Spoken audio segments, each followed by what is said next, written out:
नमस्कार मित्रांनो, संवाद तुमचा आमच्यामध्ये तुमचं मनापासून स्वागत.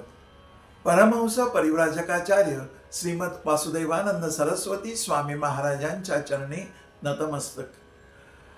श्री गुरुदेव चरित्र या ग्रंथातील आपण एक एक प्रसंग पाहत आलो आहोत.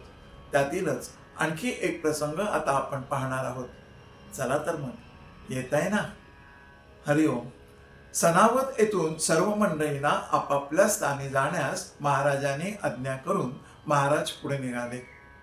त्या दिवशी पितृतिथी असल्याने सीतारामबुवा मागाहून निघणार होते. महाराज अरण्यातून निघाले. वाटेत एका गावी आले तेव्हा तेथील कुलकर्णी महाराजांना म्हणाले, या अरण्यातील रस्त्याने तुम्ही जाऊ नका. रस्ता चुकाल. तिकडे रहदारी बिलकुल नाही. मी वाटल्यास रेल्वेचे तिकीट तुम्हाला काढून देतो, पण रेल्वेनेच चला.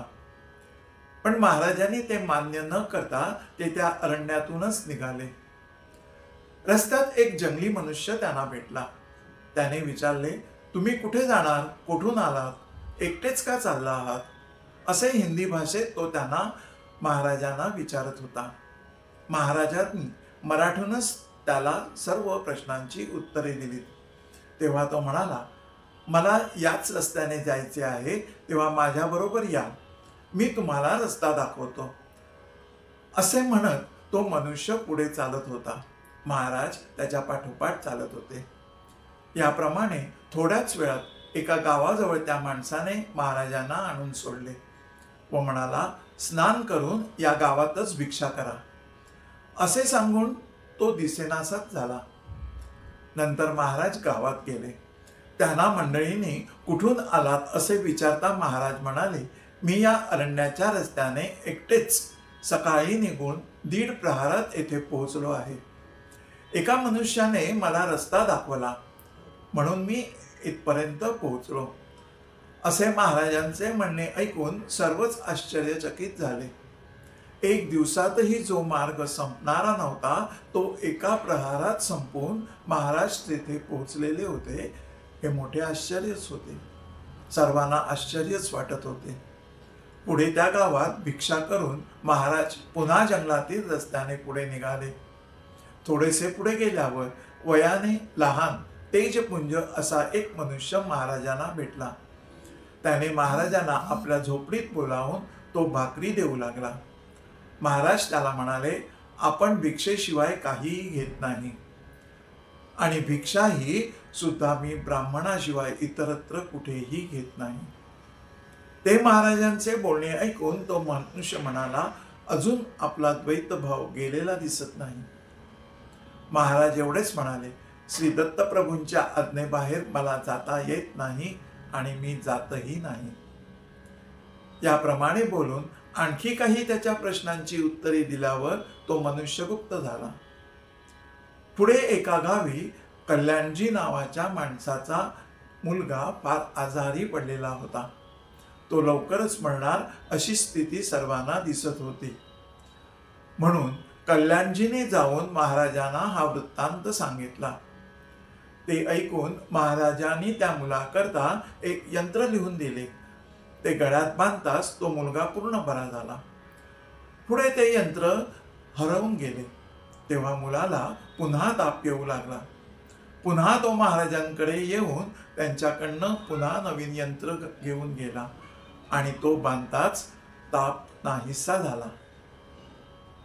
आर्य समाजाचे दयानंद सरस्वती असे एक अनुयायी एकदा येऊन महाराजांच्या बरोबर वितंडवाद करू लागले. त्यावेळी महाराज काहीही न बोलता स्वस्थ बसलेले होते. तेथे एक महाराजांचा ब्राह्मण भक्त होता. त्याला त्याचा राग घेऊन त्याने मंत्रप्रभावाने त्यांचे वाक्स्तंभन केले. 3 दिवस तो मनुष्य त्याला काहीही बोलता येईना. तो स्वस्थ बसून राहिला. त्याच्या तोंडातून काही शब्दच फुटेना. तेव्हा तो शरण आल्यानंतर त्या ब्राह्मणास महाराजांनी बोलावून घेतले व तो स्तंभन मंत्र परत त्याच्याकडनं घेविला. तेव्हा त्याला त्या माणसाला बोलता येऊ लागले. त्या अनुयायाला बोलता येऊ लागले. असे पाहताच तो अनुयायी तेथून पळूनच गेला. खरे तर सीताराम बुवा महाराजांच्या मागून एक दिवसानेच निघाले होते, पण वेगाने चालून सुद्धा महाराजांना गाठण्यास त्याला जमले नाही. महाराज येताना पंढरपुरात जाऊन नंतर वाडीकडे आले होते. रस्त्यात फक्त 3च भिक्षा एका महिन्यात झाल्या.